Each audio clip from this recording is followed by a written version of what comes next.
All right, you are live. All right, being that it's the hour of 5 p.m., we're about to get this meeting started. First thing I'm looking for is approval of the minutes for the November 8th, 2021 meeting. Move to approve.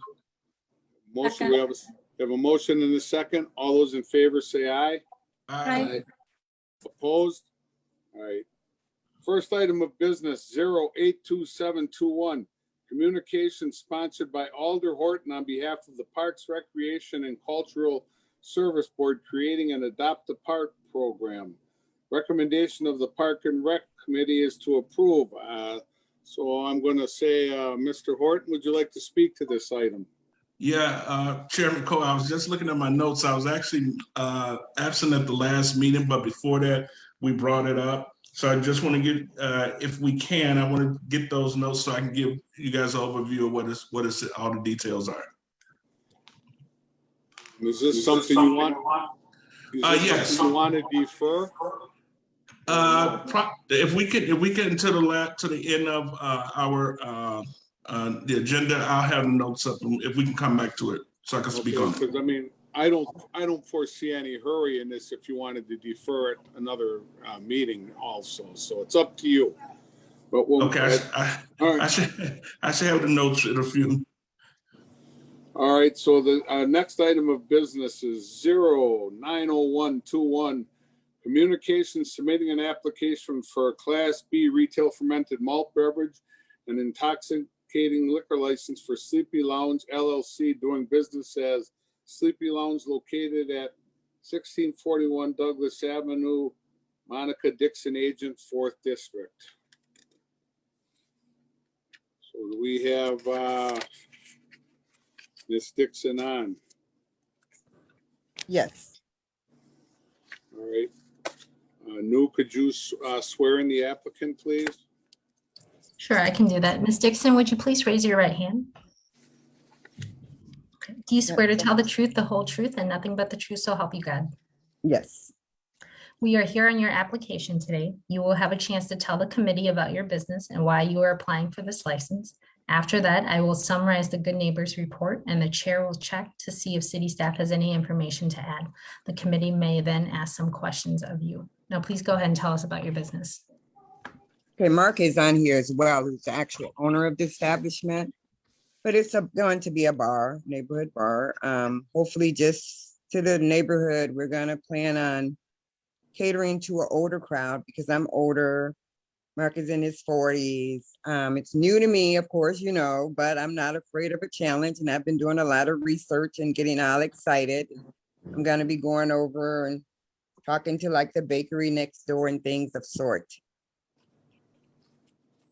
I guess some of my questions is, well, are you planning this? What are your hours that you're planning?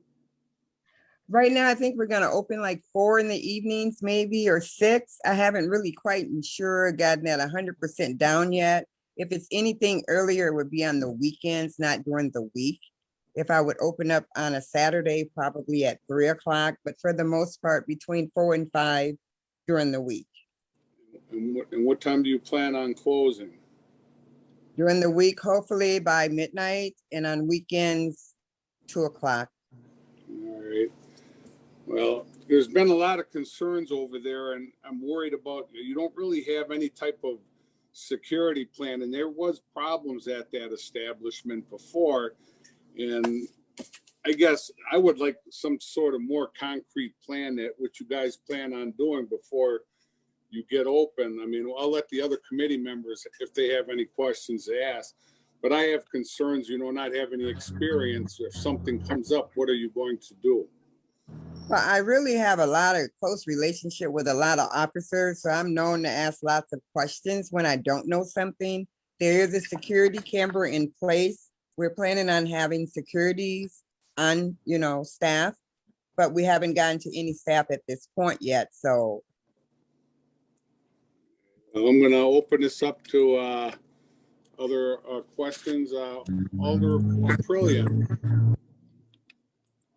Thank you, Chairman Cole. Thank you, Monica and Mark, for being here. This question is actually to the committee chair and maybe also to the committee itself. So our packet information when it came out at the end of last week. There was the holiday. For me to be able to do my phone calls and to check in on background information, and right before this meeting, we got some additional information. I have not been able to do my due diligence, and I would like to see this item deferred for the next 2 weeks so I am able to do my due diligence. And I don't know if any of you had better luck making phone calls and checking in on our packets, just because it was a holiday and there wasn't the rightful time to be able to do our work for this committee. I don't know how the rest of the committee feels, but I would be happy to make a motion for deferment.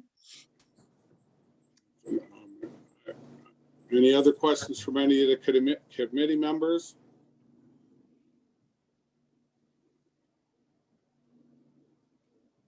Alder Peterson. I think there's a motion, so I'm not sure that Okay, appropriate for me to make, but Oh, yeah, I guess I'm sorry. I didn't offer the motion, so it's still open. it's still open, so. all right. My question or a concern would be that on the application, it states that you'll be open from 6 p.m. till 2 a.m. weeknights and 2 o'clock on Friday, Saturday, Sunday, 4 to 2. So so you're aware you are locked into those hours and cannot operate outside of those hours. So if you choose to open at 5 or 4 during a weeknight, that you'd be operating out of your established hours. Are you aware of that? Now I am, but so I'll keep it at 6, or if I need to adjust the time to say 5, I will. But you'd have But to during the come, week, I'm not planning on staying open until 2 o'clock. Right. I'm just saying, just when you fill out this application, the hours that you put in there are the hours that you have to abide by. Okay, Any changes has to come back to. you have, Maybe. Okay, well, that would be fine. We just leave it at 6. all right, and I mean, all right, and Alder Horton, you got questions? Yes, Alder Cole, or Chairman Cole, sorry, apologize. That's all right. Ms. Dixon, the other question is, how is this bar up and ready to go? Is it still being worked on, or is just waiting on it to, for it to come through the committee? We're just waiting on it to come through the committee. Everything is done that had to be done to it at this point. Okay, all right, thank you. Thank you, Chairman Cole. And I'd like to hear if there's anything from the police department on this item.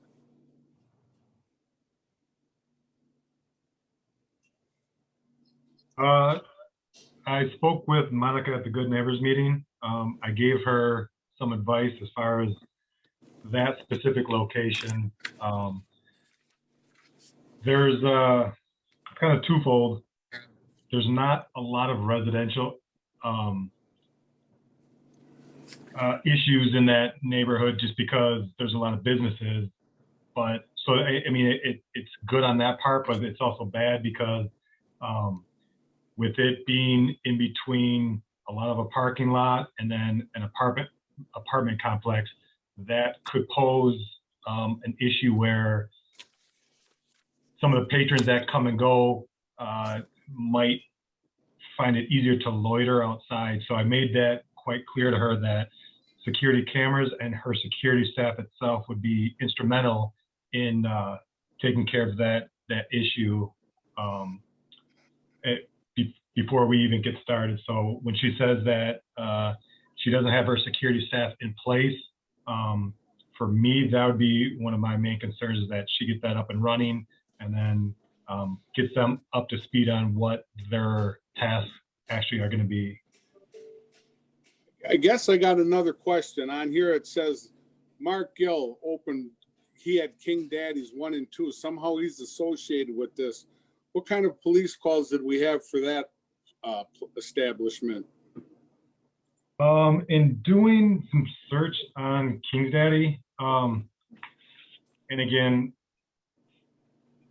there's a few different locations, so I don't know if he was in charge of all of them or partial, or what his main focus was. When King's Daddy was over on 16th Street, 1300 16th Street, in looking at a report going back from 2014 all the way to 2021, we had 3 calls. None were of any major issues.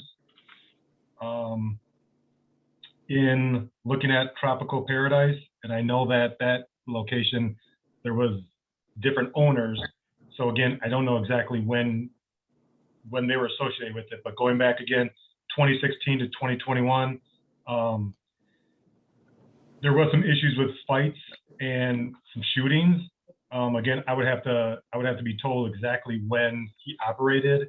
I know that in 2017 and 2018, there were some major issues with that crowd and a lot of shootings that happened at that location. So again, I don't know if that was when he operated it or not. Looking at 1333 Douglas, we had no actual reports associated with that. We had some calls for service, but none of them were actually with the bar or generated a licensing report. And then 509 6th Street, again, I would have to be caught up to speed on exact timeframes of when King's Daddy was associated with that bar. We can do a search from 2014 all the way to 2021. I know that for sure 2021, and I believe possibly going all the way back to 2019 would not be his. But when it goes back to like 2018, we had a lot of loud music, noise violations, things of that nature. And again, that would kind of constitute what I talked to Monica about with the crowd that might spill out into the parking lot and surrounding neighborhood with the noise violations. All right. Alder Peterson, did you have something? Yes. Yes, just question as to whether or not the other permits have been issued at this point. Health department building, fire inspection, all that stuff. She said she's ready to go. I'm just curious if all other aspects have been taken care of. Yes, everything has been, we're just waiting on committee at this point. We had inspection, and to my knowledge, everything is fine and ready to go. Okay, thank you, because in our report here, it says occupancy permit at the time of this report had not been obtained yet, so that's why I'm asking. Thank Yeah, you. I haven't picked up anything yet. No. Alder Caprillion? Thank you. I do appreciate what Ortiz has shared with us. But again, I'm just looking at our emails and the information that we received on Wednesday, right before the holiday of Thursday. We received our packet, and now here we are on Monday, and at 4:40 we received additional information right before this meeting, and no reflection of Monica or Mark, but I just feel I need to do a little bit more information instead of gathering. I don't even know the questions that would be pertinent to ask in this situation. So I would like to make that motion to defer until our next meeting in 2 weeks. So motion to defer. We have a motion. Do we have a second? With that, I'll make a second on that. And the reason I say that is I would like to have more information with concrete hours and what their security plan is going to be and come back to us. So, I mean, so it's not really complete on here, and I'd like to see something, and I think it's only going to help the applicant, because if they have something in place from the get-go, you know, we're going to have a lot less problems. So we have a motion and a second. Any questions? Alder Horton. Thank you, Mr. Chair. And this is just a question, and I'm not sure. I hear Alder Caprillion saying that the information got out right before the holiday, and also we did receive something earlier today. And I just want to know, is that in reference to everything that Sergeant Ortiz just repeated on, or there's just additional things that we need to know about the past bars or things that he owned? So that's just a question asked, what else would we actually try to get from this besides what he just reported, or is there some additional stuff? Well, Alder Caprillion, you got Oh. anything? Sorry, I guess I wasn't muted, but that's just it, Alder Horton. I have not been able to go through what was sent at 4:40, if that was what Ortiz has gone through this evening. I would just say possibly yes, but I know he mentioned if we had more specifics, he'd be able to answer more specifically, and that I wouldn't be able to draw up from not looking at the data myself, so. That might not answer the question. Maybe Ortiz could do that. In my case is more concrete, putting down the hours, what the hours they plan on opening, and what kind of security plans they have in place. That's my major concern. So, I will state the hours are on there, so they do have to abide by them. but like I said, with all the problems they had there, I have concerns. Being that she doesn't have any experience in this, I'd like to see some type of security plan. And we have asked this of other places also. Because if they don't have anything in place and something goes, then there's no help for them. So any other questions on this? I have one more comment, Chairman Okay, Cole, go sorry. ahead. Yeah, and I guess the thing is, I think that, and I know they had the Good Neighbors report, and I think Sergeant Ortiz sat down with her, and I hope that they would know Ms. Dixon and Mr. Gill of just coming to the PSL and getting a license can easily be brought back in front of the committee for any violations or things that are not taken care. One, as in being in security, and two, being able to make sure that they're going to run a decent establishment and a decent bar. And we see this all the time where experience always come up to be an issue, but at the same time, if you're opening up a business, and I think Mr. Gill had a couple businesses, but I as far as King Daddy 1 and 2, that there should be some type of experience there of owning and running a bar establishment. Okay. If there's no other, Alder Caprillion? Yeah, just real briefly. The reason for the deferral in 2 weeks for myself is just I feel like I have a role here on this committee, and we haven't been given substantial amount of time to be able to do that work. And so I do not feel comfortable voting on this evening. Even if what the information is presented, I feel like I'm not doing due diligence if I move forward and vote on it this evening, because it's really what has been presented, and that is it. I feel like that's not being very thorough on my part. Again, no reflection of these applicants. It's more so I need the time to be able to look over the material, and hopefully 2 weeks isn't something that will hinder a plan moving forward for a business. With that, we have a motion and a second. All those in favor say aye. Aye. Aye. Aye. Okay, opposed? No. No. Ms. Dixon, can you come back in 2 weeks with a little more concrete plan on this with security and stuff? Oh, definitely. And I will get, All right, and like I said, because he can Okay. give me some good advice as well. okay. And then also I want to see, make sure you state your hours a little bit, state your hours, what they are, instead of, well, we might open or we might not, you know what I mean? Okay. I'm just trying to help you out. Okay, can I ask a quick question then Sure. on those hours? So then I would have to go back into the city clerk's office, am I Well- correct? Let's say if I say I'm gonna open on Sundays at noon. So I'm learning something new, so I just want to make sure I have my hours. Yeah, you kind of have to give your hours. Give the city clerk's office a call tomorrow and they Okay. can give you more information. Call it, and hopefully Amber can help you out. Okay, I'll do that tomorrow morning. Because I don't want to give you a misinformation. Okay, yep, I'll get a hold of Amber and Ortiz tomorrow. All right, thank you, Ms. Dixon. Okay, thank you. All right, we're gonna move back because apparently, Tom Molbeck is online. So we're going back to item 82721, communication sponsored by Alder Horton on behalf of the Parks, Recreation and Cultural Service Board, creating an Adopt a Park program. Recommendation of the committee on 1110 was to approve. So go ahead, Tom. Alder, I Yes. have it now. I have it now. Okay. Yeah. We have Tom Molbeck on the line too.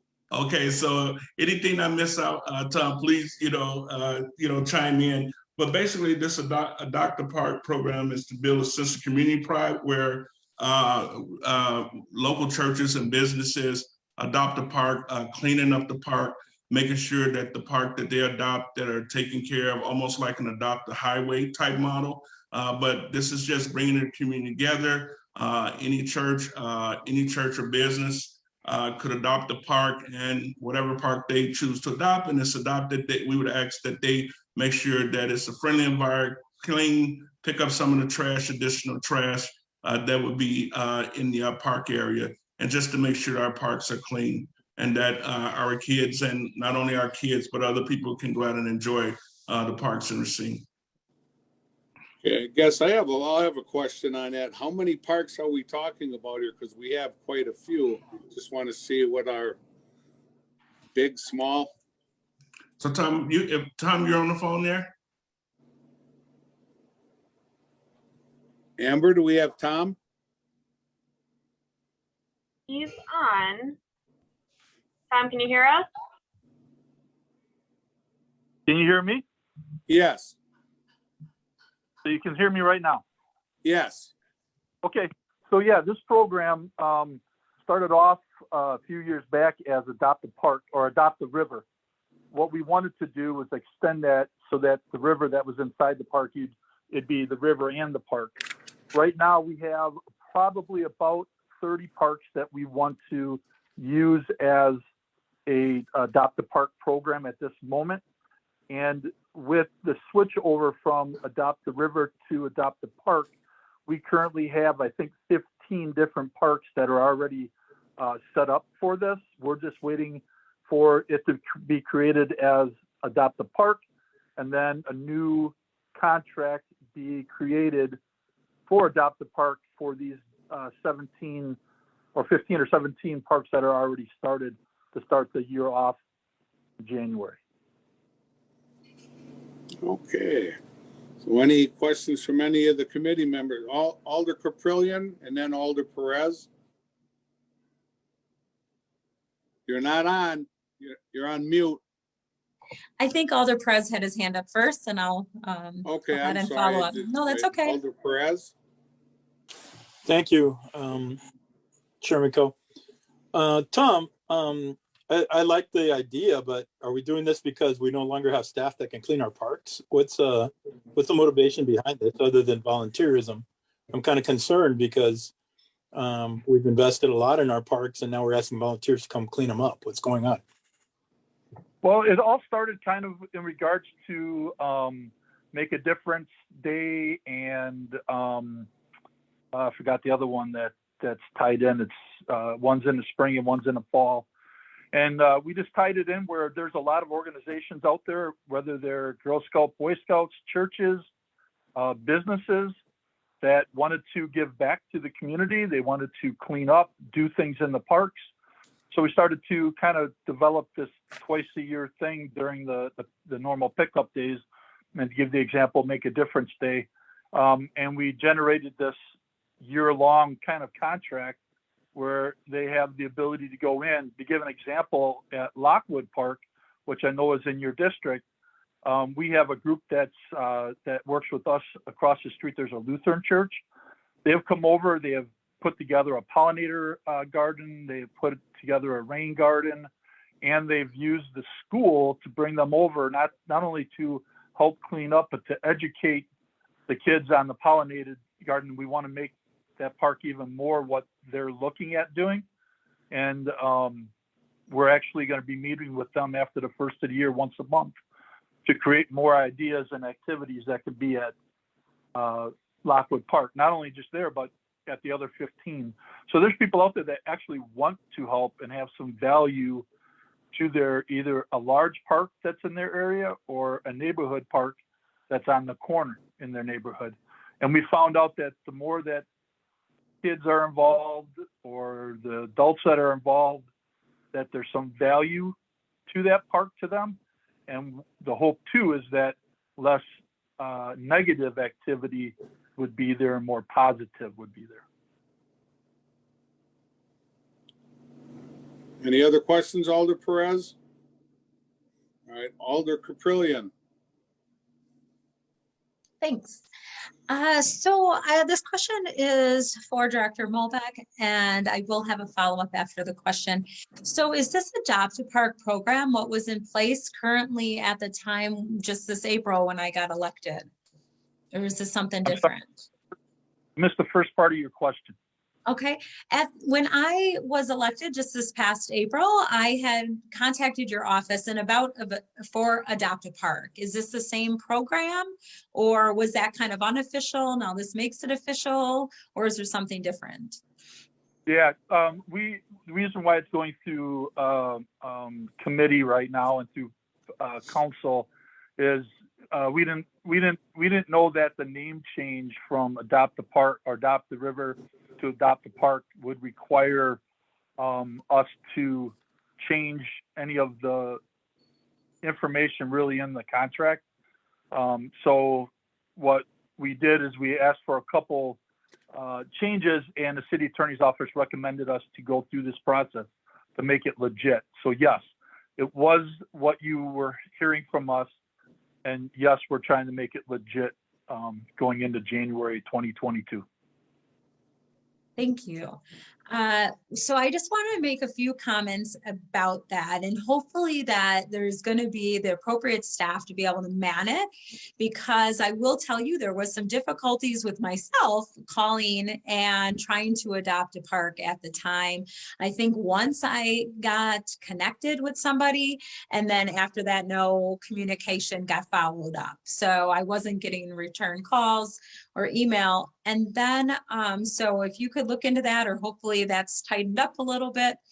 And the second thing is under the guidelines on the form that we got received, just where the placement is for the park hours, I really think maybe it should possibly change, because it makes it seem like let me just read you where I'm at.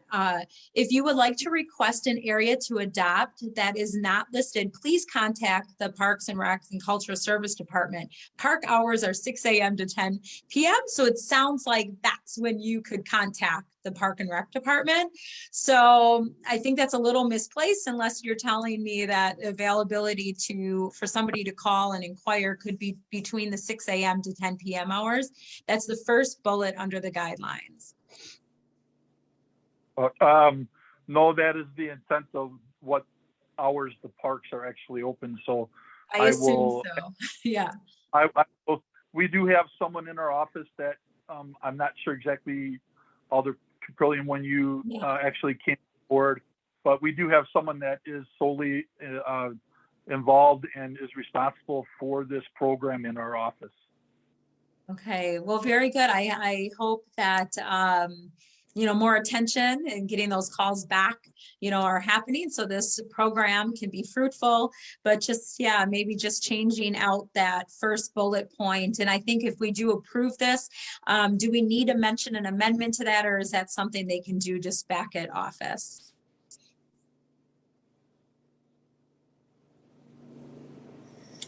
Okay. For me? I don't know who that question's for, so, but. Well, I can have that changed. It is I know the program itself and the contract itself has to get approved through council.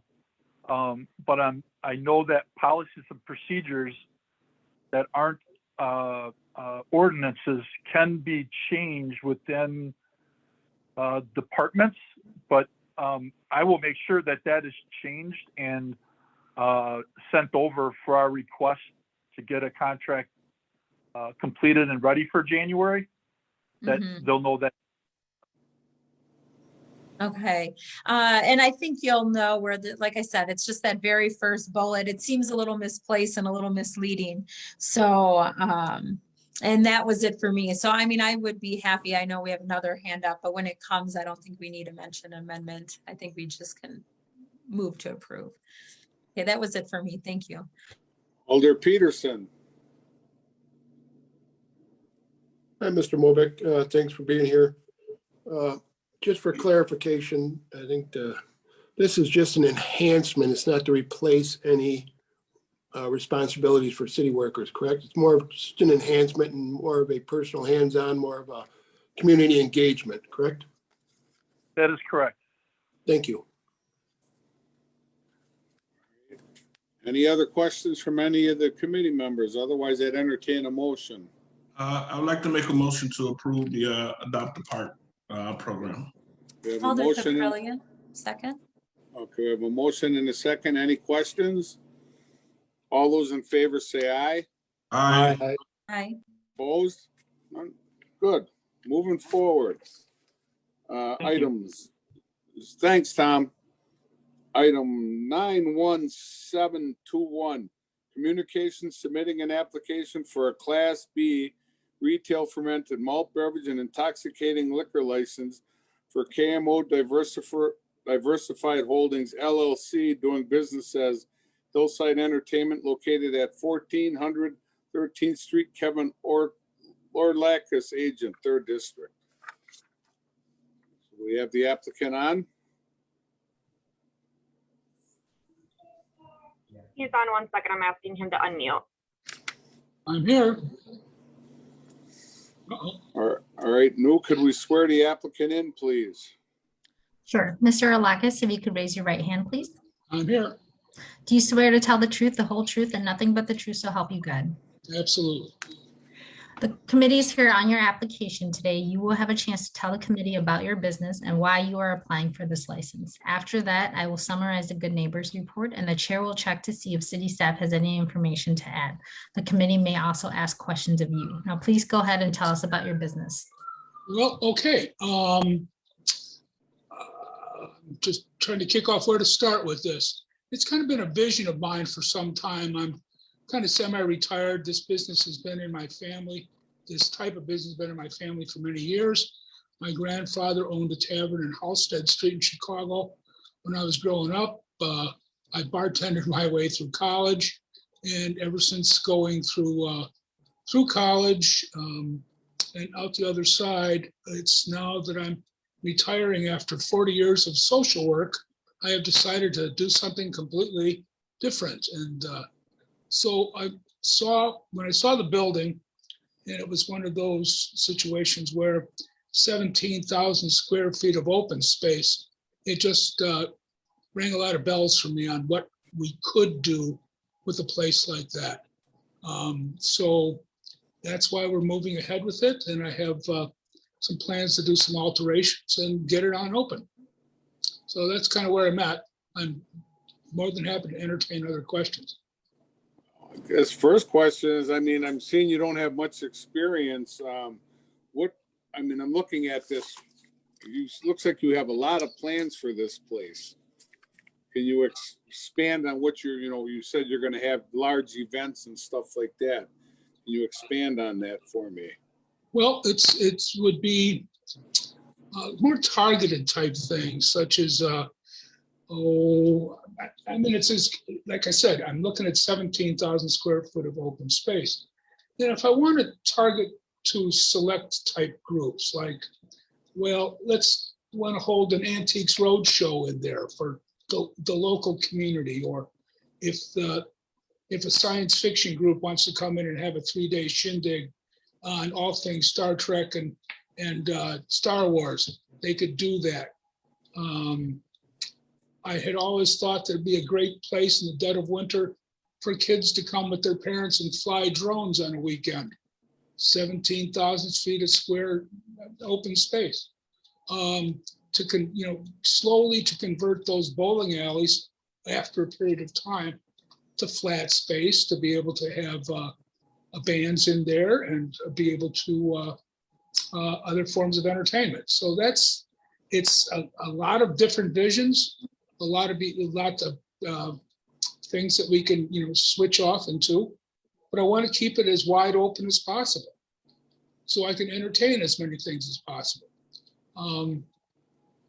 That's kind of it. It's a blank palette where to go in and do some of those kinds of things. I don't want to get too wordy for you guys, but I could sit here and pontificate for hours, but I would just bore you to death. I guess my concern is, I'd like to see more concrete things of what you plan on doing here, having no experience, and I'd like to see some concrete plans. Because this place was a bowling alley, but it was open basically seasonally. So we Right. never had a lot of problems there. So we'll entertain some questions from the alders. Alder Peterson. Yes. My understanding is you are not planning on running it as a bowling alley. You're going to try and eliminate the bowling lanes and turn it into something other than that? Or are you planning on Long running it as a term, bowling alley? long term, that's my vision. Not immediately, not to open the doors. It would be a transition. So you're gonna start as a bowling alley and transition into something other than? Or That's probably it in a nutshell. Eventually, Okay. is to fill in the lanes, to make it a flat floor, and then to be able to stage other types of entertainment there. Okay. Making I it know, make it a larger dance floor, be able to put bands in there. Stuff that requires more open space. Yeah, I'd have to say I'm kind of leaning with Alder Cohen that when anytime you interject live bands and live music, Wedding There's- receptions do that. there's a all the lot of time. issues involved with that, a lot of crowd control, a lot of noise control, Right, security. So, if you plan on having live music in there, there's a lot of issues that need to be addressed ahead of time. Attorney Arn. live music can take a lot of different forms. You can take a form from as a lone pianist sitting on a piano, or a three-piece chamber music, all the way to a screaming band. I'm 67. I'm not going to have you bring Sinatra in, yeah, let's go. But I'm not about to have heavy metal bands do their thing, and that's just not my style. Right, that's But just. I what don't mean. know. Yeah, but I don't know how to demonstrate to you something that's non-demonstratable over a Zoom link that I met you for 3.5 minutes. Oh, Are you trying? I'm not trying to be difficult. I'm just trying No. to be in reality. But there you see our problem also. It's the Absolutely. same thing. Attorney Arn. Thank you, Alder Cole. So I just have to clarify that Wisconsin state law prohibits a business from selling alcohol and operating another business at the same time. Now, there are exceptions to that. For example, if you're a bowling alley, you can operate a bowling alley and sell alcohol. At the time of the Good Neighbors meeting, when I spoke with Mr. Olakis, he indicated that he was going to operate a bowling alley and then serve alcohol. That would be one of the exceptions under the state law.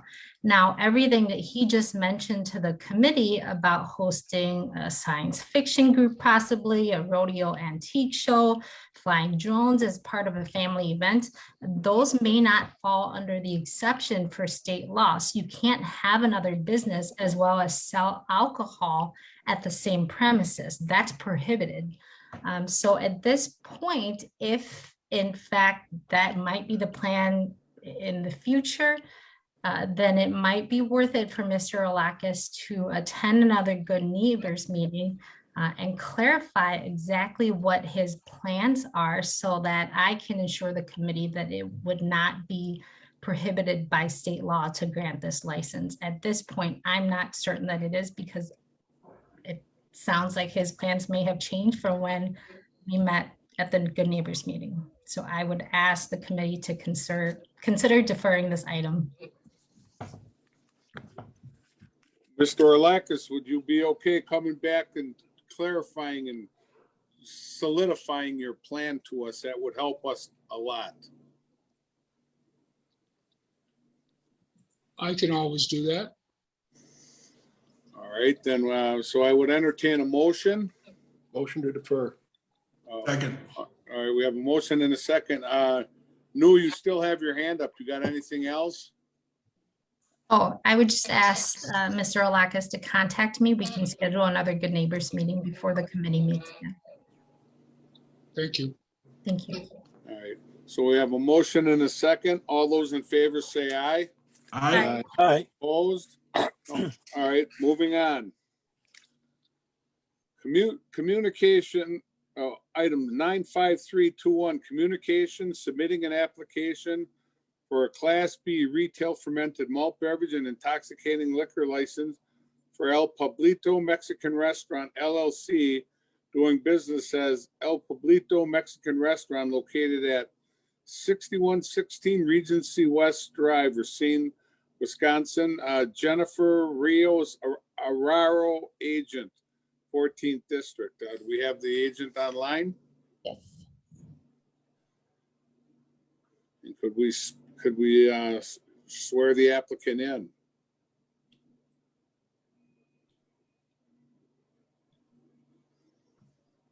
Thank you. Ms. Rios, if you could raise your right hand, please. Okay, Do you swear to tell the truth, the whole truth, and nothing but the truth so help you God? I do. Thank you. The committee is here on your application today. You will have a chance to tell the committee about your business and why you're applying for this license. After that, the chair will check to see if the city staff has any information to add. The committee may also ask questions of you. Now, please go ahead and tell the committee why you're here. Okay, thank you. So I am here today because I am applying for a Class B liquor license. I recently did apply for a Class B beer license. So I am in charge of opening a Mexican authentic restaurant. It's going to be a family business owned. And I am applying for this license because despite of applying for the beer license, I do want to make it offerable to my customers to have the option for ordering liquor beverages while they enjoy food while eating. And how long have you been open where you're at right now? Oh, it's not open yet, but we do. Oh, plan you're on not, opening- okay. No, I know we you plan on just came- opening in the beginning of January. Oh, okay. Mm-hmm. All right, and this was an applicant that just came through for beer and wine. And what are your hours? What do you plan on your hours being? So we are going to be closing at 9 every day. So every day from 9 to 9. Okay, I think that's what's on the application. okay. Any questions from any of the committee members? Alder Caprillion. Thank you, Chairman Coe. My question might be for Attorney Arn, possibly, but maybe first asking the applicant. I believe I read, and I was trying to find it and I can't at the moment, that possibly serving this alcohol outside. There are some, maybe like 3 or so tables that are outside. Is that accurate that you hope to allow the customers to be able to have alcohol outside? For as of right now, we don't want to serve alcohol because it's going to be winter season, but possibly in the summer. But I would have to bring that up again with the committee with you guys if it was to be a final decision. Oh, Maybe, should it be on the application now? I think it is on the application, It isn't it? is, but it's, yes, that's what I was gonna ask Attorney Arn, because how it's placed, would that be the only place in the application that mentions it's handwritten that they would like to possibly serve alcohol outside or have the customers be able to have alcohol? Is there something a little more official on these applications for that?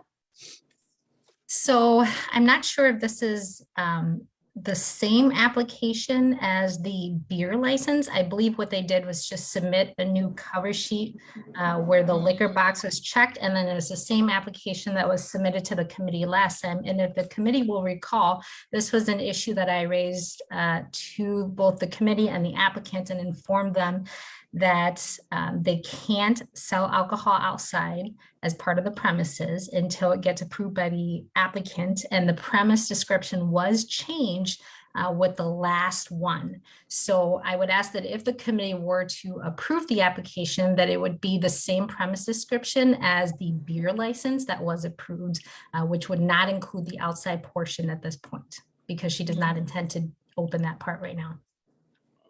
Could we have that added to that and have them come in and do this so she doesn't have to come back again? Because there is a seating area out there with tables.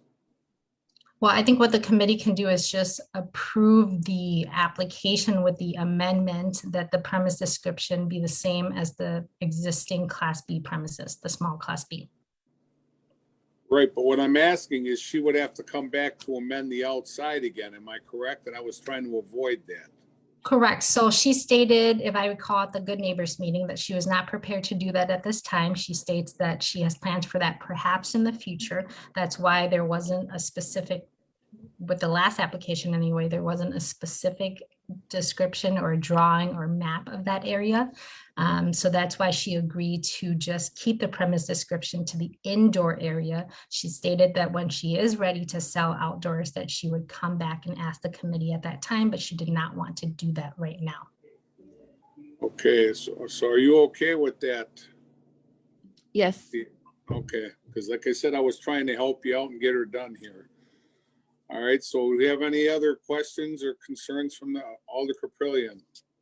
Thank you. So I just want to clarify what we're voting on. So looking at the original alcohol beverage retail license application, number 3, it does say alcohol will be served at tables inside the restaurant and outside tables if allowed. Alcohol will be stored in coolers. So that's where I read it. So I think Attorney Arnn, are you saying there was something like we can approve from the last time that doesn't have that language? I just want to make sure that that language then is striped. Sure. So you can do this one of the 2 ways. You can either ask her to put something formally in writing and send it to the city clerk's office to refer the application until the next meeting, or you could just approve the application with the amended premise description. I think Which that would be first I floor. think, yes, I think that sounds easy. Okay, thank you for that clarification. So Alder Caprillion, is that your intent to amend the premise descriptions with that added? Yes, would I you will make go a- ahead and make the motion with the amended premise report. Second. We have a motion and a second. All those in favor say aye. I, Opposed? Good luck. Thank you. All right. Moving on. 093021 communications submitting an application for a change of agent for the Class A fermented malt beverage and intoxicating liquor license for Speedway LLC doing business as Speedway 2089 located at 4620 Washington Avenue, Shanties Walker agent, 12th District. Do we have the applicant on? Yes. Can we swear the applicant in? Sure. Ms. Walker, if you could raise your right hand, please. Do you swear to tell the truth, the whole truth, and nothing but the truth, so help you God? Yes. Thank you. Alder Cole. Go ahead. All right, can you tell us what's going on here? I got promoted from a co-manager to a general manager, and I switched store locations. Okay, so that's it. Okay, so any questions from any of the committee members at all? Mr. Perez, Alderman Oh. Perez, as is. Alder Perez, I'm sorry, I didn't see your hand. Go ahead. Thank you, Chairman. I go to Speedway almost every day. I've seen this lady there, Miss Walker. every day. They don't have any problems at the store. I'm very happy with the work she's done. There's no loitering or soliciting. The road's been under construction, but they've really kept it clean. And Julie, who was there before as the agent, moved to a store in Oak Creek, so they need a change of agent. So I would move to approve this change of agent request. Second. We have a motion and a second. Any questions from any of the committee members?